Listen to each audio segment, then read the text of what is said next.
आदर, अभिनंदन, आभार, नमस्कार, आदाब, सत श्री अकाल. Hello and a very good morning to all the ladies and gentlemen.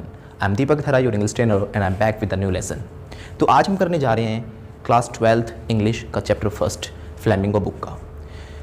What is the name of the first lesson of this book? That is last lesson. हाँ जी, पहले लेसन का ये नाम क्या है? The last lesson.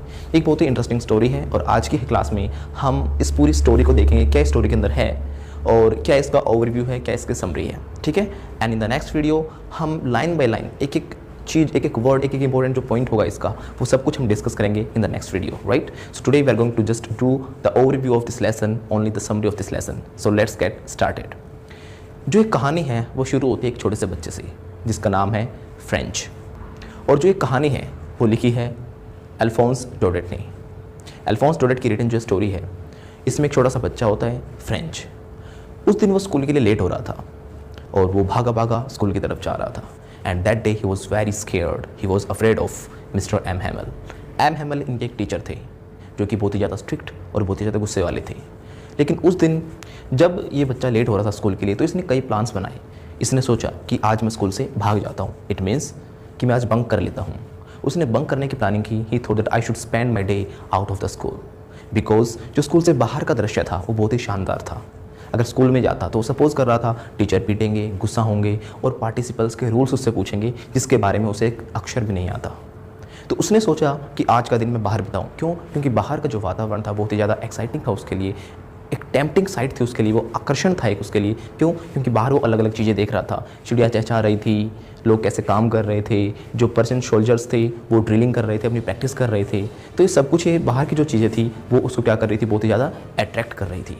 तो लेकिन फिर भी उसको लगा कि नहीं, मुझे बंक नहीं करना चाहिए स्कूल, मुझे स्कूल में जाना चाहिए. I can face mister M Hamel. तो उसने क्या किया, बिना देरी किए वो जल्दी से जल्दी अपने स्कूल की तरफ रवाना हो जाता है. He was running very fast. वो एक भी सेकंड अपनी वेस्ट नहीं कर रहा था. But on the way he found something, he saw something on the bulletin board. उसने एक बुलेटिन बोर्ड देखा और बुलेटिन बोर्ड पे क्या था, एक बहुत ही बड़ी भीड़ लगी हुई थी. फ्रेंच अब समझ गया था कि कुछ ना कुछ परेशानी है, क्योंकि जो बुलेटिन बोर्ड है उस पर हमेशा शहर में होने वाली जितनी भी बुरी खबरें थी हमेशा वही आती रहती थी. क्योंकि ये वक्त था जब फ्रांस का और जर्मनी के जो देश थे उस साइड का उनका युद्ध चल रहा था. तो समझ गया था कि इस बार भी कोई बुरी खबर है. क्यों? क्योंकि सब कुछ जर्मन के अंडर आ गया था और हर साल की जो बुरी खबरें थी इस बुलेटिन बोर्ड पे मिलती थी. लेकिन फ्रेंच के पास आज टाइम नहीं था कि वो देख पाए कि क्या बुरी खबर आई हुई है. तो उसने क्या किया, ही केप्ट रनिंग. बट वो समझ गया था कुछ ना कुछ बुरा है. अब रास्ते में उसने देखा एक वोचर नाम का एक ब्लैक स्मिथ था. ब्लैक स्मिथ मीन्स लोहार. उसने उस बच्चे को देखा, उसने कहा friend don't go so fast bub, because you have plenty of time to reach the school. यानी स्कूल में जाने के लिए आज तेरे पास बहुत टाइम है, क्यों भागा भागा जा रहा है. लेकिन फ्रेंच ने सोचा कि ये मेरा मजाक उड़ा रहा है. कई बार होता है ना, जब हम लेट हो रहे होते हैं तो कोई ना कोई बीच में बता, क्यों अब इतनी जल्दी क्यों कर रहा है, तो पहुंच जाएगा आराम से. राइट. तो उसी तरह फ्रेंच ने सोचा कि हाँ, ये मेरा मजाक उड़ा रहा है. जो लोहार था वो अपने एक चेले के साथ, अप्रेंटिस के साथ खड़ा हुआ था वहाँ पे, जो कि बुलेटिन बोर्ड को पढ़ रहा था. बुलेटिन बोर्ड पे काफ़ी भीड़ थी. अब ये सोचते सोचते, लेकिन अपना समय वेस्ट नहीं किया फ्रेंच ने, वो दौड़ता रहा स्कूल की तरफ. अब जैसे ही वो स्कूल के पास जाता है, he was surprised, he got shocked. And why he got shocked? वो शॉक्ड इसलिए हुआ क्योंकि आज स्कूल का माहौल बाकी दिनों से अलग था. Other days what used to happen, school में अक्सर क्या होता है, आपने खुद भी देखा होगा कि हो हल्ला होता रहता है. जो टीचर है, जो रूलर होता है, उनकी टैपिंग की, रैपिंग की आवाज़ आती रहती है और आवाज़ें आती रहती हैं. बच्चे जो पोम्स गाते हैं, लेसन्स यूनिसन में पढ़ते हैं, उन सभी चीज़ों की आवाज़ें अक्सर गली तक सुनाई देती थी. But today it was stand still. There was no voice, that was quiet as like a Sunday morning. वो दिन ऐसा था जो कि संडे मॉर्निंग की तरह था. यानी जिस दिन स्कूल की छुट्टी होती थी, ऐसा उस दिन स्कूल का माहौल था. इस बात को देखकर भी लिटिल फ्रेंच हैरान हो जाता है. उसने सोचा कि स्कूल की छुट्टी तो नहीं है, बट जब उसने देखा कि खिड़की से बच्चे भी बैठे अपनी सीटों पे दिखाई दे रहे हैं और मिस्टर एम हैमल अपना एक खतरनाक से जो रूलर स्केल अपने हाथ में रखते थे वो भी बगल में दबाकर क्लास में इधर उधर चल रहे हैं. यानी स्कूल की छुट्टी भी नहीं थी, लेकिन आज का वातावरण बिल्कुल शांत था. उसने ही हरीड टू क्लासरूम, उसने जल्दी से जल्दी क्लासरूम की तरफ गया और हिम्मत जुटाकर उसने क्या किया, क्लास में एंट्री करने की कोशिश की. अब मिस्टर एम हैमल ने उसको देखा and French was very scared. वो डरा हुआ था, कांप रहा था कि आज मिस्टर एम हैमल बहुत ही ज़्यादा उसकी पिटाई करेंगे या बहुत ही ज़्यादा उससे गुस्सा होंगे. And he was afraid of one thing as well, that he will ask him questions of participles, कि पार्टिसिपल्स के क्वेश्चंस मिस्टर एम हैमल उनसे पूछेंगे. लेकिन उसको पार्टिसिपल का तो पी भी नहीं आता था, एक अक्षर भी नहीं आता था. लेकिन आज के दिन यह भी एक सरप्राइजिंग थिंग थी उसके लिए कि मिस्टर एम हैमल गुस्सा नहीं हुए. उन्होंने बड़े प्यार से बोला, please welcome little French, we were starting without you. हम तो तुम्हारे बिना ही शुरू कर रहे थे, जल्दी से अपनी सीट पर बैठो, टेक योर सीट। बड़े प्यार से, बिल्कुल एक जेंटल मैनर में उसने उनसे बोला कि बेटा आओ, प्यार से बैठो। Little French was very surprised and he was very shocked कि आज मिस्टर एम हैमल, जो हमेशा एक स्ट्रिक्ट थे, गुस्सा होते रहते थे कि लेट हो गया, ये हो गया, आज वो बिल्कुल भी गुस्सा क्यों नहीं है। जाके वो बैठ गया। बैठने के बाद एक और अनयूजुअल चीज़ उसने नोटिस की कि आज एम हैमल एक नई ड्रेस में है। इट मीन्स एक ऐसी ड्रेस में that was ceremonial attire. Ceremonial attire का मतलब होता है एक ऐसी ड्रेस जो हम अक्सर किसी ओकेज़न पे पहनते हैं, किसी अलग कोई फंक्शन होता है तब हम पहनते हैं, यानी कोई स्पेशल मोमेंट होती है तब हम उस ड्रेस को पहनते हैं। ऐसे ड्रेस में था। उन्होंने क्या पहना हुआ था? ग्रीन कोट और एक सिल्क की राउंड हैट पहनी हुई थी, और जो कि एक लंबा सा कोट पहना हुआ था ग्रीन कलर का, और सब कुछ क्या था? That was embroidered. एम्ब्रॉयडर्ड का मतलब होता है कढ़ाईदार। And his shirt was frilled, और एक झालरदार शर्ट पहनी हुई थी। देखो, जो मैं वर्ड्स भी आपको साथ साथ बता रहा हूँ, इंग्लिश के सेंटेंसेज में साथ साथ बोल रहा हूँ, ये इंपॉर्टेंट सेंटेंसेज हैं। ये इनके साथ हम कीवर्ड्स, वर्ड्स, वोकैबुलरी, वो सारी चीज़ें कवर कर रहे हैं जिनके बेस पे आपके क्वेश्चंस बनेंगे। ठीक है ना? तो इन पॉइंट्स को भी अपने माइंड में अच्छे से सेट करना, अदरवाइज मैं पूरी भी हिंदी में बता सकता था, ताकि आपके माइंड में पॉइंट्स आए। इसलिए मैं साथ साथ इंग्लिश के सेंटेंसेस भी बोल रहा हूँ, जिसमें मैं आपको जो कीवर्ड्स हैं इंपॉर्टेंट, जैसे एम्ब्रॉयडर्ड हो गया, फ्रिल्ड शर्ट हो गया, इन्हीं से आपके मार्क्स एग्जाम में आते हैं। ठीक है ना? तो इन पर भी ध्यान दें। तो मिस्टर एम हैमल एक ओकेजनल ड्रेस में थे, एक फंक्शनल, जो फंक्शन वगैरह पे पहनी जाती है, एक सेरेमोनियल अटायर था, उसमें थे वो। ग्रीन कोट था, फ्रिल्ड शर्ट थी, सिल्क की हैट पहनी हुई थी, राउंड हैट, और उस पर क्या था? कढ़ाई हो रखी थी। यानी एक अच्छी सी ड्रेस में, जो अक्सर वो कब पहनते थे? जब स्कूल में कोई फंक्शन होता था तब पहनते थे, जैसे कि प्राइज़ डिस्ट्रीब्यूशन होता था या कोई अदर फंक्शन होता था, कोई फेयरवेल पार्टी वगैरह होती थी, तब पहनते थे। लेकिन आज फ्रेंच हैरान था, ऐसा क्यों? और उनका बिहेवियर भी आज बदला हुआ था। अब उन्होंने एक और चीज़ नोटिस की। फ्रेंच ने देखा कि जो लास्ट बेंचेस थे वो अक्सर खाली रहते थे, पर आज उन बेंचेस पर गांव वाले लोग बैठे हुए थे। उसने देखा एक जो बूढ़ा होसर उनके गांव का था, वो भी आज पीछे बैठा हुआ था।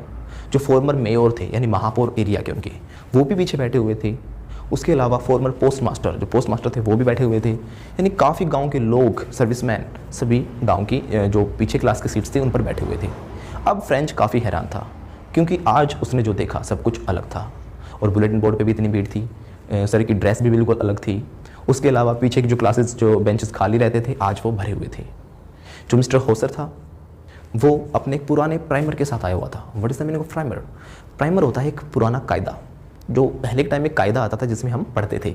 आप लोगों ने शायद ना देखा हो, लेकिन जब मैं छोटा था मैंने भी यूज़ किया हुआ है। तो पहले कायदे आते थे जिसमें हम ABCD का वगैरह पढ़ते थे। तो ऐसे ही फ्रेंच लैंग्वेज का उनका अपना एक क्या था, कायदा लेकर वो बैठे हुए थे, यानी अपना कोई बचपन का कायदा होगा उनका, जिसके ऊपर उनके जो स्पेक्टिकल्स थे, जो मोटे मोटे स्पेक्टिकल्स उनके थे, वो रखे हुए थे। यानी आज वो भी पढ़ने हुए आए हुए थे।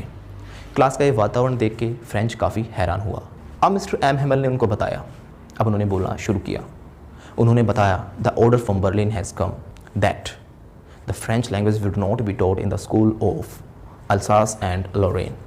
जो जर्मन है वहाँ से, बर्लिन से ऑर्डर आए हुए हैं कि जो फ्रेंच लैंग्वेज है अब से नहीं पढ़ाई जाएगी, यानी कल से स्कूल में कुछ और ही पढ़ाया जाएगा। अब जैसे ये शब्द निकले उनके मुँह से, अचानक से ये जो वर्ड्स है, these word thunder claps for French. French के लिए एक बिजली की गर्जन की तरह थे। जैसे बिजली गिर जाती है ना, इंसान हैरान हो जाता है, झटका लगना। तो फ्रेंच को बहुत ज़्यादा झटका लगा इस बात से कि आज के बाद उनको फ्रेंच लैंग्वेज नहीं पढ़ाई जाएगी। जो टीचर इतने सालों से उनको पढ़ा रहे थे, डेली जिस टीचर को ये देखते थे, आज के बाद उस टीचर को ये नहीं देख पाएंगे। आज वो दिन था जब फ्रेंच के मन में फ्रेंच लैंग्वेज के लिए प्यार उमड़ रहा था। आज उसको बहुत ही ज़्यादा सॉरी फील हो रहा था कि मैंने कितना समय अपना वेस्ट कर दिया। Why I did not study French language. Today he wanted to learn everything. आज वो सब कुछ पढ़ना चाहता था। जो बुक्स उसको अपनी दुश्मन एनिमी लगती थी, उसको बहुत हैवी लगती थी, आज उसको बहुत हल्की लग रही थी। जो उसको मुश्किल लगता था, आज उसको आसान लग रहा था। जो चीज़ें उसको न्यूजेंस लगती थी, जो अपनी बुक्स क्या लगती थी, न्यूजेंस यानी परेशानी देने वाली चीज़, लेकिन आज उसके लिए उसके मन में प्यार आ रहा था। Today he forgot the cranky nature of his teacher mister M Hamel. M Hamel का जो क्रैंकी नेचर था, जो गुस्से वाला भड़काऊ नेचर था, आज उसको भी वो भूल गया था। आज उसके लिए भी उसके मन में प्यार आ रहा था कि कल से हम अपने सर को नहीं देख पाएंगे।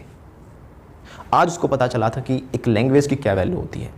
सिंपल सी बात यह है, अगर आप लोगों को कहा जाए कि आपको हिंदी भाषा नहीं पढ़ाई जाएगी, आप हिंदुस्तानी हो लेकिन आपको कल्चर, हिंदी जो लैंग्वेज वगैरह है सब कुछ विदेशी लोगों का सीखना होगा, और वो भी ज़बरदस्ती आपके ऊपर थोपा जाएगा, तो क्या आपके मन में आपको बुरा नहीं लगेगा? आपको भी बुरा लगेगा।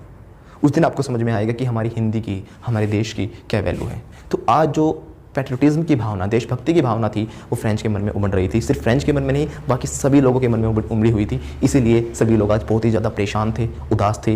गांव के लोग पीछे बैठे हुए थे। मिस्टर एम हैमल भी आज गुस्सा नहीं कर रहा था। He was also feeling so sorry. वो बहुत दुख महसूस कर रहा था आज के दिन।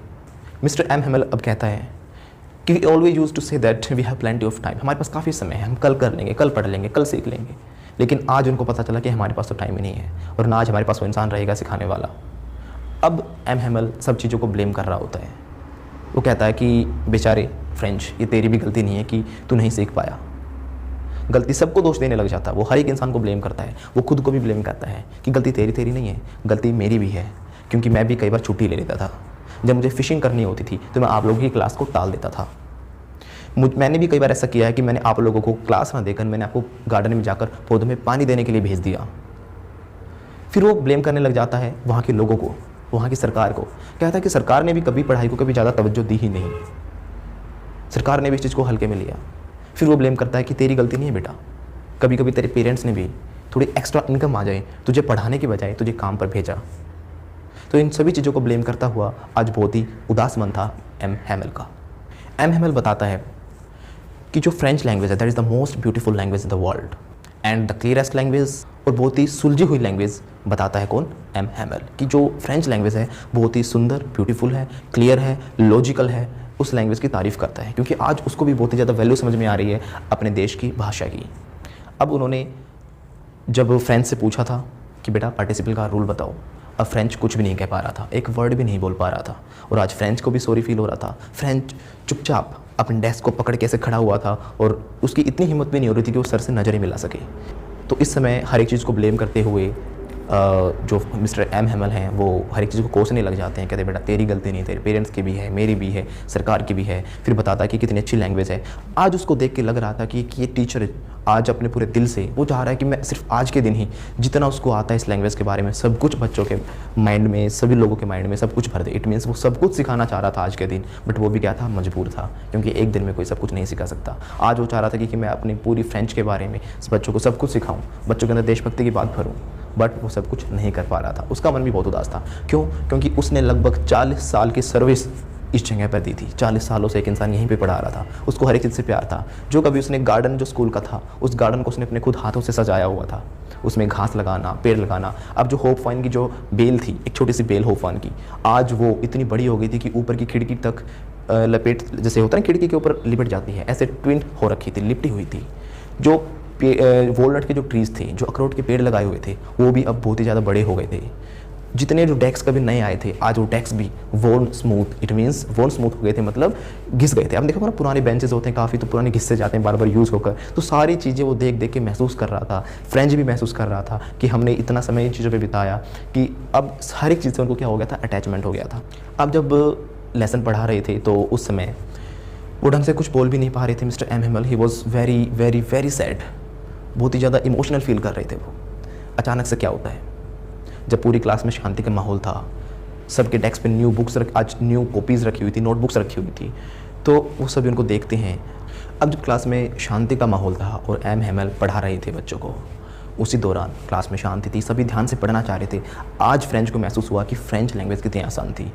आज उसको हर एक रूल ध्यान से समझ में आ रहा था। आज उसको समझ में आया कि उसने कभी पहले इस चीज़ पर ध्यान ही नहीं दिया। अगर पहले ध्यान दिया होता तो वो बहुत कुछ सीख गया होता। आज उसको अपनी किताबें बोझ नहीं लगती, आज उनसे प्रेम हो गया है। आज वो चाहता है कि मैं हर एक चीज़ सीख लूँ फ्रेंच लैंग्वेज के बारे में, क्योंकि उसे पता था उसकी अगर मातृभाषा छिन गई ना तो वो अपने आप में ही अंदर से उसकी आत्मा भी गुलाम हो जाएगी। इसी दौरान बिल्कुल क्लास में शांति थी। सिर्फ आवाज़ जो आ रही थी, सिर्फ scratching of pens, it means सिर्फ पेन की चलने की आवाज़ आ रही थी। आज इतनी शांति क्लास में थी। क्लास में कुछ एक भौरा बीटल जिसे हम बोलते हैं, beadle entered the class, but किसी ने भी उसकी तरफ ध्यान नहीं दिया। उसकी आवाज़ आ रही थी, पेन चलने की आवाज़ आ रही थी, लेकिन लोगों ने आज अपना ध्यान बिल्कुल नहीं भटकाया। सबका ध्यान किस पर था? पढ़ाई पर था, सीखने पर था। थोड़ी बहुत हल्की हल्की आवाज़ बाद में आ रही थी, कूड ऑफ पिजन्स। पिजन्स क्या कर रहे थे? कूकू, जो अपनी आवाज़ करते हैं, वैसे आवाज़ कर रहे थे। अब फ्रेंड सोचने लग जाता है कि क्या ये लोग will they make the pigeons sing in German? क्या इन पिजन्स को भी ये जर्मन लैंग्वेज सिखा देंगे?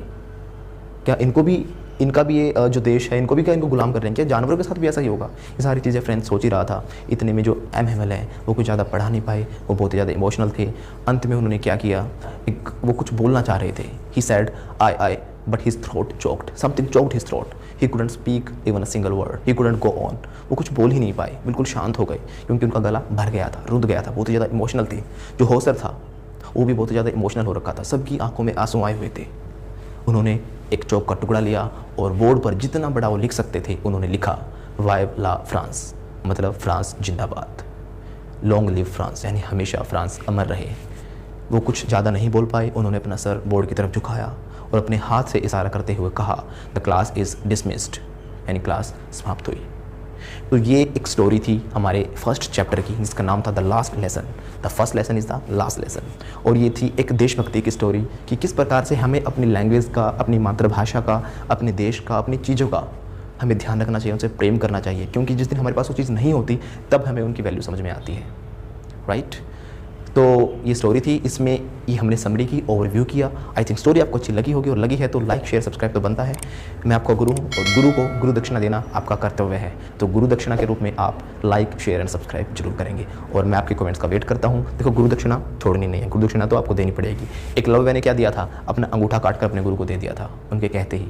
तो मैं तो आपसे एक छोटी सी चीज़ मांग रहा हूँ कि अपने जितने भी आपके ग्रुप्स हैं, आपके जो फ्रेंड्स हैं, उनके बीच आपको शेयर करनी है, और मैं से अपनी और भी ज़्यादा अच्छी वीडियोज़ आपके लिए लेके आऊँगा। और पसंद आई है तो मुझे कमेंट सेक्शन में जरूर बताएं, कुछ कमी लगती है मुझे वो भी बताएं, ताकि मैं आने वाली वीडियोज़ को और बेटर करके आपको दे सकूँ। मिलते हैं आपसे नेक्स्ट वीडियो में, तब तक के लिए